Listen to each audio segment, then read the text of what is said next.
Ang hardin party ay nasa rurok na nang dumating ako. Puting tolda ang nagsisiksik sa perpektong inayos na damuhan. Mga waiter sa malinis na uniforme ang nagpapalibot ng champagne glasses at canapes, at hindi bababa sa 6 na bisita ang naghahalo sa mainit na hapon. Ito ang taunang tagsibol na selebrasyon ni nanay. Mas malaki at mas mahal kaysa noong nakaraang taon. Napansin ko na tumaas ang listahan ng bisita mula 40 hanggang 60, at ang catering ay na-upgrade mula basic hanggang premium. Nakita ko siya malapit sa marble na fountain, napapaligiran ng kanyang mga kaibigan mula sa exclusive golf club, mga babaeng nakapastel na damit, at may matataas na alahas, mga lalaking nakamamahaling casual na damit. Naalala ko siyang sumusubok nito, umiikot sa harap ng salamin, sabay sabi, "Karapat dapat ako nito?" "Ayan ka na pala," sabi niya nang makita akong papalapit. Mahigpit ang ngiti niya. "Huli ka. Masama ang trapik." Maligayang tagsibol, Nay. Tiningnan ako ng kaibigan niyang si Margarita mula ulo hanggang paa, tumagal ang tingin sa simpleng cotton dress ko. "Yun ba ang suot mo?" "Komportable naman," sabi ko ng kalmado. Naningkit ang panga ni nanay. "Pwede bang mag-effort ka naman kahit konti? Mahalagang tao ang mga ito. Nandito naman ako, di ba?" Lumingon siya ulit sa mga kaibigan niya, parang itinakwil ako. Naglakad ako patungo sa beverage table, nagpapalitan ng magalang na bati sa mga bisitang kilala ko. Karamihan ay mula sa social circle ni nanay. Mga babaeng naglo-lunch sa mamahaling restaurant. Mga lalaking naglalaro ng golf sa exclusive clubs. Lumaki ako sa ganitong mundo pero hindi kailanman talagang akma rito. Kahit noong bata pa ako, mas gusto ko ang libro kaysa party, nagtitipid kaysa gumastos. Lagi itong nakakahiya kay nanay.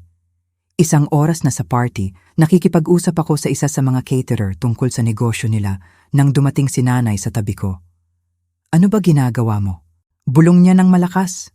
Nakikipag-usap sa mga katulong sa harap ng lahat. Namumula ang mukha niya. "Alam mo ba kung ano ang itsura nito?" "Tinatanong ko lang ang catering company nila. Magaling sila. Pinapahiya mo ako." Tumaas ang boses niya, nakakuha ng ilang tingin. "Nay, kinakausap ko lang, nakakahiya ka." Malakas at matalim ang mga salita, parang tumigil ang buong hardin. Pagkatapos, tumama ang kamay niya sa mukha ko. Ang sampal ay umalingaw-ngaw sa damuhan. Sumakit ang pisngi ko, namuo ang luha sa mata ko dahil sa impact. 60 katao ang nakatitig sa amin nang natulala. "Umalis ka," sigaw niya. "Umalis ka sa bahay ko." Hinawakan ko ang mukha ko, nararamdaman ang init doon. Sandali akong hindi makagalaw. Pagkatapos, kinuha ko ang pitaka ko mula sa malapit na mesa. "Sige po," sabi ko ng mahina. Naglakad ako sa tahimik na karamihan, lampas sa mga mukha na nabigla, lampas sa mga waiter na natigilan kasama ang trays nila. Walang nagsalita. Sumakay ako sa kotse ko at nagmaneho pa uwi, nanlalambot pa rin ang pisngi ko. Gabi na nang maupo ako sa apartment ko at pag-isipan ng mga account. Lahat ng account na pinamamahalaan ko sa nakalipas na 6 taon. Yung mga hindi akalain ni nanay na alam ko. Yung mga tiyak na hindi niya alam na ako ang nagpopondo. Nagsimula ito nang mamatay si tatay. Iniwan niya kay nanay ang bahay, pero kaunti lang ang iba. Ang negosyo niya, maliit na consulting firm, ay nabigo 2 taon bago siya mamatay. Naubos ang savings nila habang sinisikap niyang panatilihin ito. Nag-utang siya, na-maximize ang credit cards, hiniram sa mga kaibigan. Ang life insurance ay halos sakop lang ang libing at ilang agarang utang. Nabigla si nanay, hindi lang sa dalamhati, kundi sa biglaang pagkaunawa na wala na siyang pera. May 3.5 million siyang utang sa credit card. Ang kotse na dinadala niya ay may 2 taon pa sa lease sa 45,000 bawat buwan. Ang membership sa country club na itinuring niyang kailangan para sa social status ay nagkakahalaga ng 950,000 taon-taon. Dumating siya sa akin ng desperate 3 buwan pagkatapos ng libing. Hindi ko kayang mawala ang bahay. Hindi ko kayang mawala ang lahat. Ito na lang ang natira sa akin mula kay tatay mo. 27 anyos ako noon, bagong successful sa tech career ko. Bagong naibenta ko ang unang startup ko sa 400 million. Hindi alam ni nanay ang sale. Hindi niya tinanong ang tungkol sa trabaho ko sa computer. "Magkano ang kailangan mo?" tanong ko. 3 buwan ng overdue ang mortgage. Dua na ang property tax. May utang sa credit card.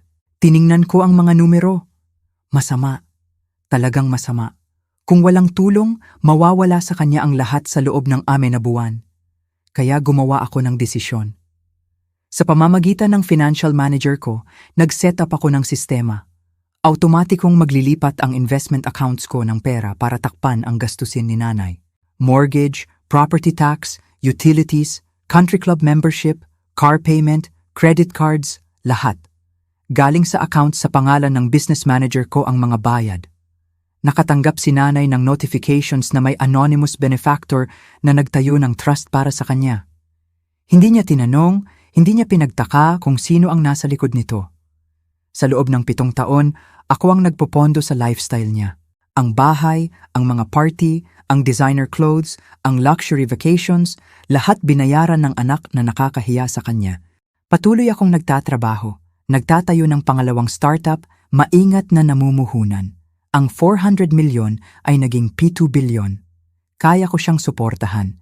Mas madali ito kaysa harapin ang katotohanan na hindi siya talaga naging financially independent pagkatapos mamatay ni tatay. Pero habang nakaupo sa apartment ko na may kamay na marka sa mukha, gumawa ako ng ibang desisyon. Lunes ng umaga, tinawagan ko ang financial manager ko. Ang mga account na sumusuporta kay Margarita Santos, sabi ko. Gusto kong itigil agad ang lahat ng automatic transfers. Tumigil siya. Lahat? Lahat.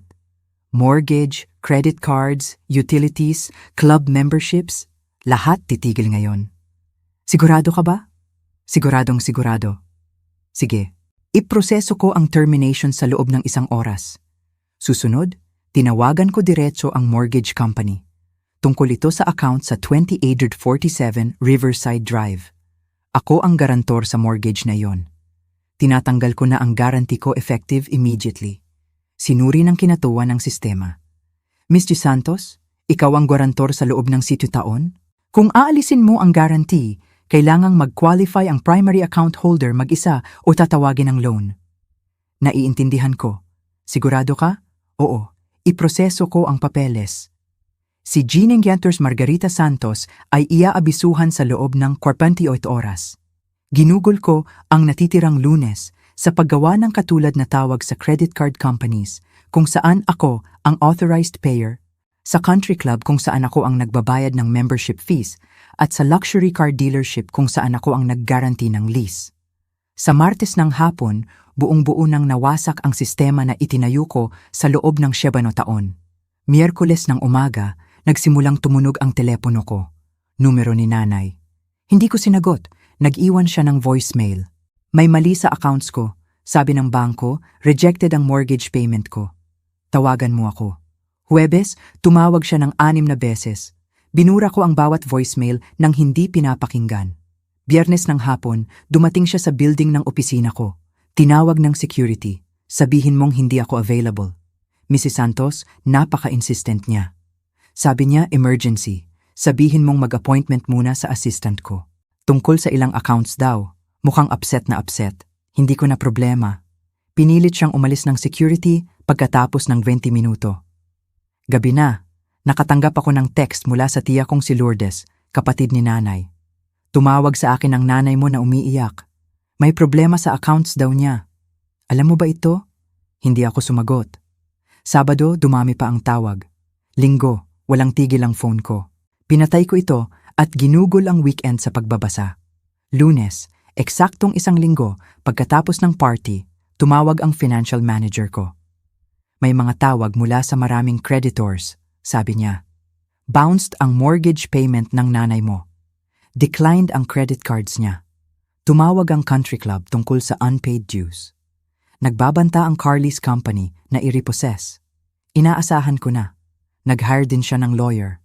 Sinusubukan nilang alamin kung sino ang nasa likod ng trust. Hindi sila makakahanap ng actionable. Maliwanag sa terms ng trust na pwedeng itigil ang suporta anumang oras kahit anong dahilan. Sinabi nilang financial elder abuse. Tumawa ako. 62 anyos siya at kaya niyang pamahalaan ang sariling pera kung titira lang siya ayon sa kakayahan niya. Sinabi rin nila na may verbal agreement kayong magpatuloy ng suporta. Walang agreement kami. Anonymous akong nagbigay ng tulong sa pamamagitan ng trust. Natapos na yon. Walang illegal doon. Naiintindihan. Ipapahanda ng legal team natin ang response. Martes ng hapon, binas ako ng assistant ko. Nasa lobby ulit ang nanay mo. May kasama siyang iba. Mukhang lawyer. Parehong sagot. Hindi ako available. Demanding daw na makita ka. Tungkol sa fiduciary responsibility. Tawagan ng building security. Kung hindi sila aalis sa loob ng 5 minuto, ipapatawag natin ang pulis para sa trespassing. Umalis sila pagkatapos ng 10 minuto. Miyerkules, lumakas ang mga tawag. Tumawag si nanay mula sa iba't ibang numero, kaibigan, blocked numbers, hindi kilalang numero. Inignore ko lahat. Huwebes, nagpadala siya ng sulat sa pamamagitan ng courier sa opisina ko. Dinala ito ng assistant ko, minarkahang urgent. Binuksan ko. 3 pahina ng sulat kamay niya, lalong nagiging desperate. Hindi ko maintindihan kung ano ang nangyari. Sabi ng bangko, may tumigil sa pagbabayad ng mortgage ko. Maxed out na ang credit cards ko at hindi na pumapasok ang payments. Nagbabanta ang country club na bawiin ang membership ko. Ire-repossess ang kotse ko sa susunod na linggo. Kung alam mo ang kahit ano tungkol sa tumutulong sa akin, kailangan kong makita sila. Mawawala sa akin ang lahat. Sa ibaba, pasensya na sa party. Stressed ako. Tulungan mo ako please. Inilagay ko ang sulat sa drawer ng desk ko at bumalik sa trabaho. Biyernes ng hapon, tumawag ulit ang financial manager ko. Papasok na sa foreclosure ang bahay ng nanay mo. Nag-file ang bangko ng papeles kaninang umaga. May 90 araw siya. Standard procedure. Cancelled na ang credit cards dahil sa non-payment. Terminate na ng country club ang membership niya. Narepossess na ang kotse kahapon. Salamat sa update. May isa pa. Nag-start siya ng GoFundMe na sinasabing balo siyang nahaharap sa kawalan ng tirahan dahil sa financial hardship. Choice niya iyon. Nakakolekta ng 15,000 sa 2 araw. Hindi nakakagulat. Kilala ng tunay niyang kaibigan na matagal na siyang nabubuhay ng lampas sa kakayahan. 2 linggo pagkatapos ng party, tumawag si Tia Lourdes mula sa phone ni nanay. Kailangan mong kausapin ang nanay mo, sabi niya. Nababaliw na siya. Foreclosure na ang bahay. Wala siyang pera. Hindi na niya kayang bumili ng grocery. Makakahanap siya ng trabaho, sabi ko ng kalmado. 62 anyos na siya. Maraming tao ang nagtatrabaho sa 62. Sa katunayan, karamihan ay walang luxury ng maagang pagre-retiro. Paano ka naging ganito kalamig? Nanay mo siya. Sinampal niya ako sa harap ng 60 tao at itinaboy ako sa bahay niya. Sabi niya, misunderstanding yon. Walang misunderstanding. Malinaw ang nararamdaman niya. Kaya hahayaan mo na lang siyang mawalan ng lahat? Hindi ako ang nagpapawalang lahat sa kanya. Nawawalan siya dahil hindi niya kayang bayaran. Iyan ang tinatawag na consequences. Pero pwede mo siyang tulungan. Pwede. Pero pinili kong hindi. Cruel ito. Ang cruel ay ang pagsampal sa anak sa party dahil nakipag-usap ito sa caterer. Ang cruel ay ang pagtawag sa kanya ng embarrassment sa harap ng buong social circle niya. Ako'y lumalayo lang sa sitwasyon na hindi na nakikinabang sa akin. Binabaan ako ni Tia Lourdes. 3 linggo pagkatapos ng party, nagpadala sa akin ng detalyadong report ang financial manager ko. Nakaschedule na ang foreclosure auction ng bahay ni nanay. Bumagsak ang credit rating niya ng 200 points. Pansamantalang lumipat siya kay Tia Lourdes. Nag-apply siya sa ilang retail jobs pero hindi pa natatanggap. Sinabi rin niya sa mga tao na ikaw ang nag-cut off sa kanya, dagdag niya. May mga kaibigan niya na tumatawag sa opisina mo, ipasa lahat ng ganong tawag sa legal team natin, tapos na. 1 buwan pagkatapos ng party, nakatanggap ako ng huling sulat na personal na dinala ng courier, minarkahang personal. Sa loob ay 1 pahina lang. Alam ko na ikaw iyon. Tinulungan ako ni Lourdes na malaman. Ikaw ang nagbabayad ng lahat sa loob ng 7 taon. Hindi ko alam. Isinusumpa kong hindi ko alam. Pero ngayon, naiintindihan ko na. Inaalagaan mo ako at gintrato kita ng masama. Pasensya na. Sobrang pasensya na. Patawarin mo ako. Tulungan mo ako. Nakikiusap ako. Mawawala ang bahay sa susunod na buwan. Wala akong mapupuntahan. Please. Binasa ko ito ng 2 beses. Pagkatapos, binuksan ko ang phone ko at nag-type ng sagot. Tama ka, ako yon. Binayaran ko ang mortgage mo, bills mo, country club fees mo, car lease mo, credit cards mo. Sa loob ng 7 taon, pinunduhan ko ang lifestyle na akala mo ay karapatan mo. Hindi mo tinanong kung saan galing ang pera.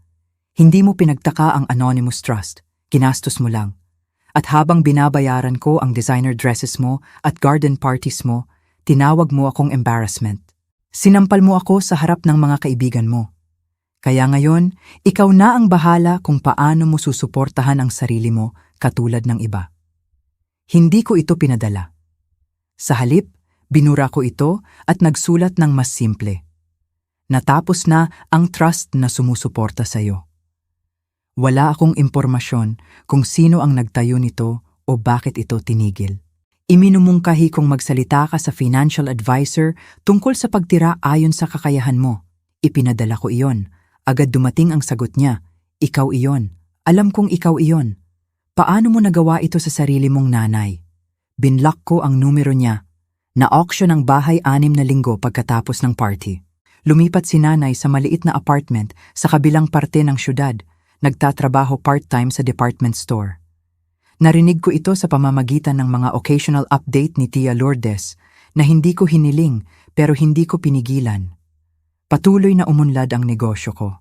Ang startup na itinayo ko ay nag-IPO 3 buwan pagkatapos ng party, nagkakahalaga ng 3.5 bilyon ang shares ko. Bumili ako ng mas malaking apartment sa downtown, nag-donate ng malaki sa charities para sa domestic violence survivors, at nagtayo ng scholarship fund para sa mga babae sa technology.